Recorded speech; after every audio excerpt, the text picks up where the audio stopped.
मित्रों, मैं मुकेश शर्मा आपके समक्ष में उपस्थित हुए हैं नए रोचक चीज के साथ। प्रिय मित्रों, कुंडली का फलादेश करते समय बहुत सारी आपके पास कुंडली आती हैं, तो आप व्यक्ति को 2 मिनट में पहचान लोगे कि व्यक्ति धनवान है या बिना धनवान के है, या व्यक्ति के जीवन में संघर्ष है। ये प्रिय मित्रों, कुंडली का फलादेश करते समय जो कुंडली के 12 भाव रहते हैं, ये 12 भाव हमारे चारों पुरुषार्थ से जुड़े हुए हैं। कौन कौन से 4 पुरुषार्थ होते हैं? धर्म, अर्थ, काम और मोक्ष। जो हमारे कुंडली के जो 12 भाव होते हैं, इन्हीं 12 भावों से जुड़े होते हैं। तो कुंडली में सबसे ज्यादा धन किन भावों से प्राप्त होता है, यह रोचक चीज आप जानिए। जब आप कुंडली का फलादेश करते हैं तो आप इस तरह से ग्रहों का प्लेसमेंट देखकर ही व्यक्ति को बता सकते हैं कि आपके पास धन काफी है। क्योंकि कुंडली में कुछ ऐसे महाधनी राजयोग बनते हैं, जब हम कुंडली का फलादेश करते हैं तो इस चीज का हम अनुमान लगा सकते हैं कि हाँ, इन व्यक्तियों के पास धन काफी है। प्रिय मित्रों, महाधनी राजयोग बनते हैं जो आपकी लगन कुंडली होती है, उस लगन कुंडली के 3 भावों से ही ये महायोग बनता है। महाधनी राजयोग का निर्माण होता है आपकी कुंडली में। कौन सा योग? महाधनी योग। कैसे बनता है? ये आपने कुंडली का फलादेश करते समय इस तरह से जब आप सूत्रों का प्रयोग करोगे तो आपके जीवन में रिजल्ट देखने को अच्छा मिलेगा कि महाधनी राजयोग इनके जीवन में कैसे बनता है। तो ये मित्रों, महाधनी योग का मतलब होता है कि व्यक्ति बाल्यावस्था में सुखी रहता है।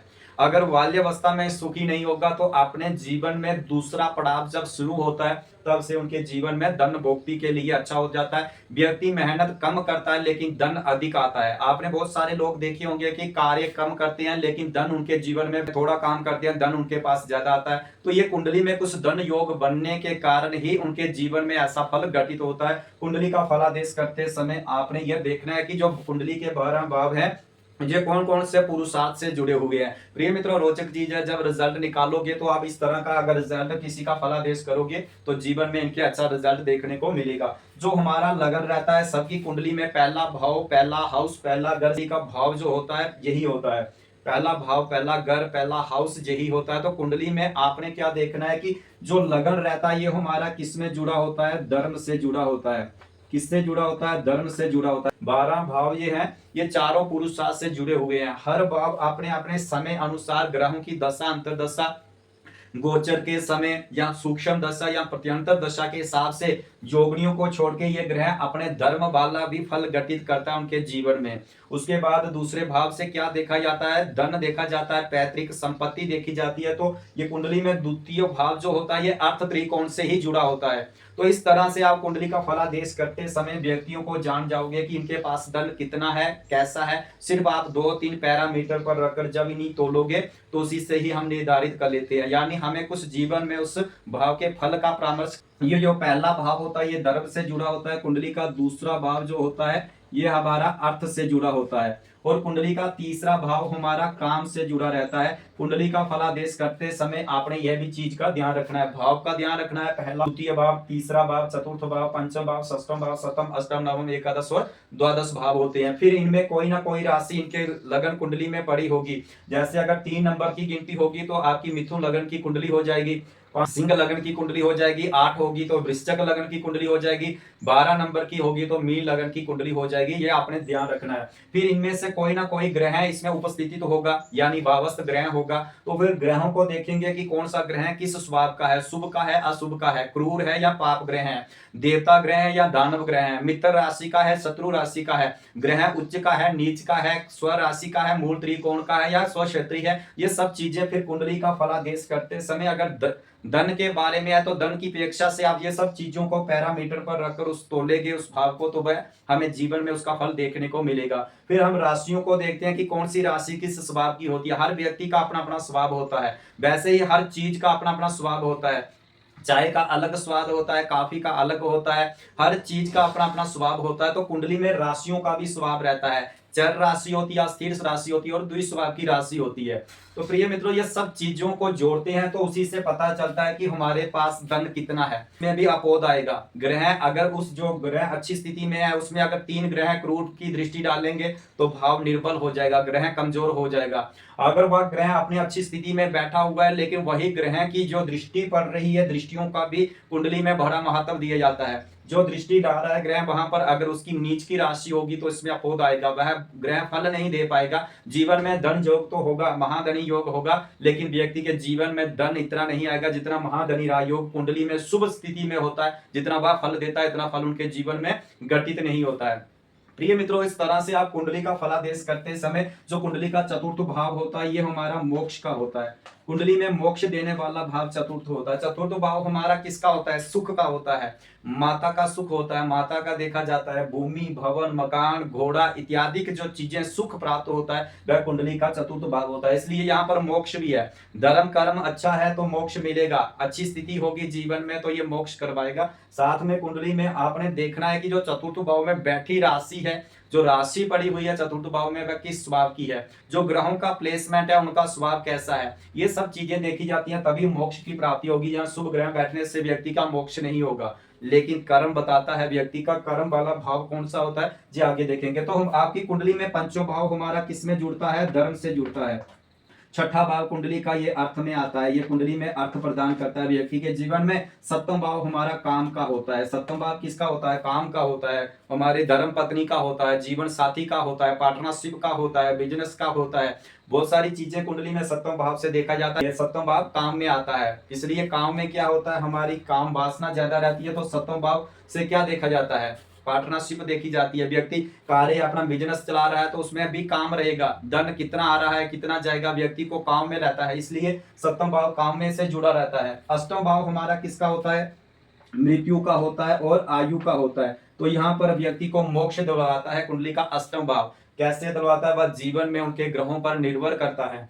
कुंडली का जो नवम भाव होता है ये हमारा धर्म से जुड़ा रहता है। ये आपने कुंडली का फलादेश करते समय दसवां भाव आपका अर्थ में आता है, एकादश भाव आपका काम में आता है और द्वादश भाव आपका मोक्ष का होता है। ये कुंडली का फलादेश करते समय आपने देखना। लेकिन कुंडली के जो केंद्र भाव होते हैं प्रिय मित्रों सबसे शुभ माने जाते हैं, अच्छा फल आपके जीवन में घटित करते हैं, क्योंकि ये चारों पुरुषार्थ में आ जाते हैं। धर्म, अर्थ, काम और मोक्ष कौन से वाले? कुंडली के चार भाव जो होते हैं, लगन होता है, चतुर्थ भाव होता है, सप्तम भाव और दसवां भाव, ये आपके चारों पुरुषार्थ में आते हैं, इसलिए बेहद शुभ माने जाते हैं। इनमें ग्रहों की जब भी दशा अंतर दशा चलती है तो व्यक्ति के जीवन में प्रिय मित्रों उन चीजों से जुड़ा फल उनके जीवन में अच्छा प्राप्त होता है। धन भोक्ति के लिए कह दें या मान सम्मान के लिए, पद प्रतिष्ठा के लिए, ऊंचाइयों तक जाने का हर व्यक्ति को सुख जो प्राप्त होता है, लग्जरी का सुख जो होता है, ये कुंडली में इन्हीं चारों भावों से होता है, जिस भाव से जैसा जैसा प्रश्न होता है। तो प्रिय मित्रों कुंडली का जो लगन होता है ये हमारा धर्म का होता है, ये हमारा धर्म में आता है।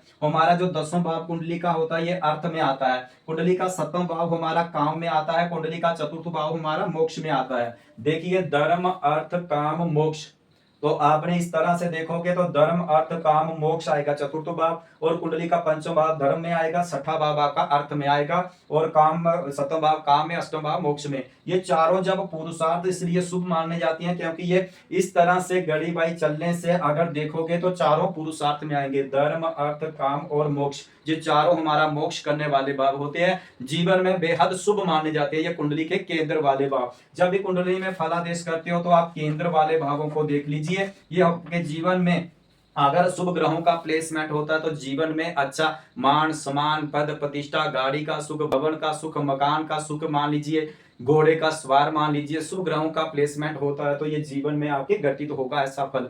उसके बाद दसवां भाव से क्या देखा जाता है? ये अर्थ में होता है। ये हमारा दसवां भाव किसका होता है? मान सम्मान का होता है, पद प्रतिष्ठा का होता है, नौकरी का होता है, ऊंचाइयों का होता है, यानी ये प्रमोशन का भाव होता है, साथ में पिता का भाव होता है। तो ये कुंडली में इनको सब जीवन में घटित होगा। अगर यहाँ पर केंद्र में शुभ ग्रहों का प्लेसमेंट हो जाए तो व्यक्ति के जीवन में बहुत अच्छा होगा। तो आप भी कुंडली का फलादेश करते समय इस तरह से जोड़ के फल निकालेंगे। लेकिन रोचक चीज है कि हमने महाधनी राजयोग देखना है। कुंडली में जो तीन भाव ऐसे हैं ये आपने ध्यान रखना है। तीन भाव कौन कौन से? कुंडली का द्वितीय भाव ध्यान से आपने निकालना है। द्वितीय भाव जो कुंडली का होता है ये हमारा किस में आता है? अर्थ में आता है। ये कुंडली का फलादेश करते समय आपने ये देखना है। कुंडली का जो षष्ठम भाव है, षष्ठम भाव जो है ये हमारा अर्थ में आता है, और कुंडली का जो दसम भाव है, दसम भाव कुंडली का जो है ये हमारा अर्थ में आता है। ये तीन भावों को देखना है, यानी आपका जो द्वितीय भाव है द्वितीय भाव को देखना है, कुंडली का जो छठा भाव है इसको देखना है, कुंडली का जो दसवां भाव है ये आपका अर्थ वाले भाव होते हैं। कुंडली का द्वितीय भाव, षष्ठम भाव और दसवां भाव जो कुंडली के होते हैं ये आपने देखने हैं। अगर ये तीनों भाव कुंडली में अगर इनमें सबसे शुभ ग्रहों का प्लेसमेंट हो जाए, तीनों भावों में क्या हो जाए, शुभ ग्रहों का प्लेसमेंट हो जाए, तो आप महाधनी राजयोग आपकी कुंडली में बनेगा। इन तीन भावों में शुभ ग्रहों का प्लेसमेंट हो जाए। अब शुभ ग्रह कौन कौन से होते हैं प्रिय मित्रों? सबसे सौर मंडल में शुभ ग्रह किसको माना गया है? बृहस्पति को। दूसरे नंबर पर शुक्र महाराज को, तीसरे नंबर पर चंद्र महाराज को, और चौथे नंबर पर बुध महाराज को। ये सौर मंडल में सबसे शुभ ग्रह माने जाते हैं। सबसे अधिक शुभ बृहस्पति महाराज, दूसरे नंबर पर शुक्र महाराज। तो कुंडली में अगर आपके इस द्वितीय भाव में बृहस्पति का प्लेसमेंट हो जाए, गुरु महाराज जी का प्लेसमेंट हो जाए, तो व्यक्ति के पास अधिक धन आना शुरू हो जाता है। व्यक्ति महाधनी योग का निर्माण कुंडली में ये गुरु महाराज कर देते हैं। कुंडली के में अगर शुभ ग्रहों की, अगर द्वितीय भाव में, छठे भाव में या 10वें भाव में शुभ ग्रहों का प्लेसमेंट होगा तो ये आपके जीवन को अच्छा बना देगा।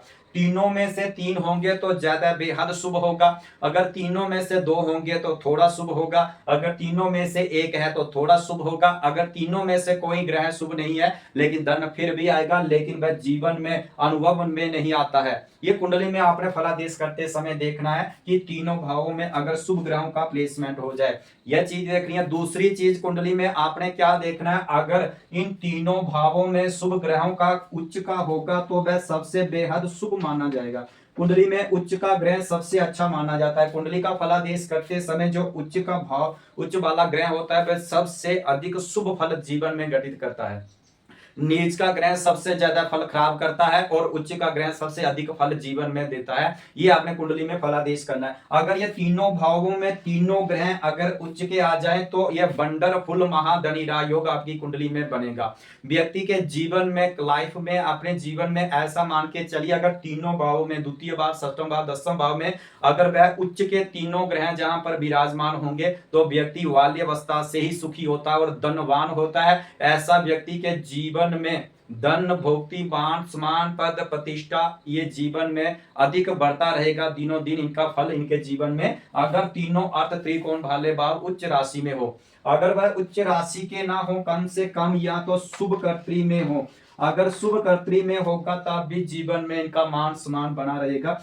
शुभ कर्त्री वाला योग कैसे बनता है यह कुंडली में आपको देखना है और उस तरह से आपने फलादेश करना है। जैसे मान लीजिए द्वितीय भाव आपका कौन सा है, धन वाला भाव है, तो कुंडली के पिछले भाव में कोई शुभ ग्रह होगा। जब कुंडली में द्वितीय भाव के अगले भाव में शुभ ग्रह होगा तो यह दूसरा वाला भाव है, ये शुभ कर्त्री में आ जाएगा। जैसे यहीं पर मान लीजिए शुक्र महाराज बैठे हुए हैं और जहां पर गुरु महाराज बैठे हुए हैं तो आपका द्वितीय भाव शुभ कर्त्री में आ जाएगा। शुभ कर्त्री वाला कुंडली में जब भी लागू होगा, योग लागू होता है तो व्यक्ति के जीवन को अच्छा बनाता है। अगर पाप कर्त्री वाला योग लागू होगा तो आपके जीवन का फल को नष्ट करेगा, उस भाव का फल आपके जीवन में, अनुभव में नहीं आएगा। अगर शुभ वाला योग होगा, उस द्वितीय भाव के आगे शुभ ग्रह और द्वितीय भाव के पीछे शुभ ग्रह है तो यह शुभ कर्त्री वाला आ जाएगा। यहीं पर अगर कुंडली में शनि महाराज लगन में होंगे और तृतीय भाव पर राहु महाराज होंगे तो आपका भाव पाप कर्त्री में आ जाएगा।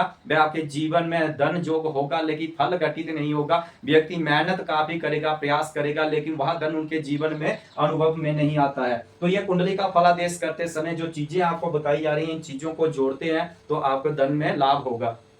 भाव में, छठे भाव के अगले 7वें भाव में शुभ ग्रह होगा। अगर 5वें भाव में शुभ ग्रह होगा तो जो हमारा अर्थ वाला 6ठा भाव है, ये 6ठा भाव भी शुभ कर्त्री में आ जाएगा। अगले वाले भाव में, पिछले भाव में, दोनों भावों में शुभ ग्रह हो और 6ठा भाव हमारा अगर शुभ कर्त्री में आएगा तो तब भी आपके जीवन में धन भोक्ति अधिक आएगा। व्यक्ति की लाइफ में ये चीज का अनुभव होगा कि कुंडली का जो 10वां भाव है इसके आगे भी कोई शुभ ग्रह होगा, उसके पिछले वाले धर्म वाले भाव में भी कोई शुभ ग्रह होगा तो 10वां भाव आपका शुभ कर्त्री में आ जाएगा। तो 10वें भाव से जो देखा जाता है वह चीज आपके जीवन में घटित होगा, फल आपके जीवन में अधिक प्राप्त होगा। व्यक्ति हर प्रकार का सुख भोगेगा अपने कुंडली में। अगर 10वें भाव के आगे या पीछे शुभ वाले ग्रह होंगे तो ये आपके जीवन में फल देगा।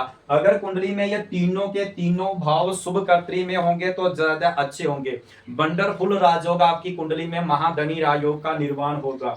अगर कुंडली में ये तीनों में से 2 होंगे तो थोड़ा होगा शुभ, दोनों में से 1 होगा तो थोड़ा शुभ, अगर तीनों में से कोई भी नहीं है तो तब भी ठीक है, धन तो आएगा। लेकिन जीवन की लाइफ में यह अनुभव नहीं होगा कि हाँ, व्यक्ति कई बार सोचता है ना कि मैं कार्य कम करता हूं लेकिन धन बहुत ज्यादा आता है, मेरा भाग्य बड़ा अच्छा है, मेरा धन वाला भाव बड़ा अच्छा है। तो ये कुंडली में यही योग बना रहता है। अर्थ वाले त्रिकोण भावों को देख लीजिए। तो अगर व्यक्ति कई बार देखा होगा कि धन काफी लगाता है, धन लगाने के पास जो जीवन में उसके बाद जब जीवन में धन आता है तो व्यक्ति सोचता है कि मैंने जितनी मेहनत की थी उससे अधिक धन मेरे पास आ रहा है। तो यही कुंडली में होता है कि अर्थ वाले भावों का मतलब होता है आप धन से धन जोड़कर कार्य करिए, तब आपके जीवन में धन अधिक आएगा। तो प्रिय मित्रों, कुंडली में फलादेश करते समय ये रोचक चीज आपने जानी जो महाधनी राजयोग बनते हैं। कुंडली में अगर तीनों भाव शुभ में होंगे तो बहुत अच्छा, अगर तीनों शुभ कर्त्री में होंगे तो तब अच्छा, अगर तीनों भाव अगर उच्च राशि में हो इनके स्वामी तो अच्छा, अगर तीनों भाव अगर मूल त्रिकोण में होंगे तो अच्छा, अगर तीनों भाव आपके मित्र राशि में है तो अच्छा, अगर तीनों भावों के ग्रह इनके अगर स्वर राशि के होंगे तो प्रिय मित्रों तब भी अच्छा है। लेकिन आपने ये तीनों को देखना है, शुभ वाले ग्रहों का जितना अधिक अधिक होगा तो उतना ज्यादा फल आपके जीवन में घटित होगा। प्रिय मित्रों, इस वीडियो को आप लाइक और शेयर जरूर करें। अपनी कुंडली का परामर्श करवाना चाहते हैं या किसी विशेष मुहूर्तों के बारे में पूछना चाहते हैं, या अपनी दशा अंतर दशा के उपाय या उनके बारे में पूछना चाहते हैं, या किसी प्रकार का कुंडली में बना दुर्योग में आपके ऊपर काफी संघर्ष और कष्ट आ रहा है उसके बारे में पूछना चाहते हैं, आप हमारे नंबर पर हमें कॉल करके मैसेज करके पूछ सकते हैं। हमारा नंबर जो है स्क्रीन पर दिया रहता है, आप हमें कॉल कर पूछ सकते हैं।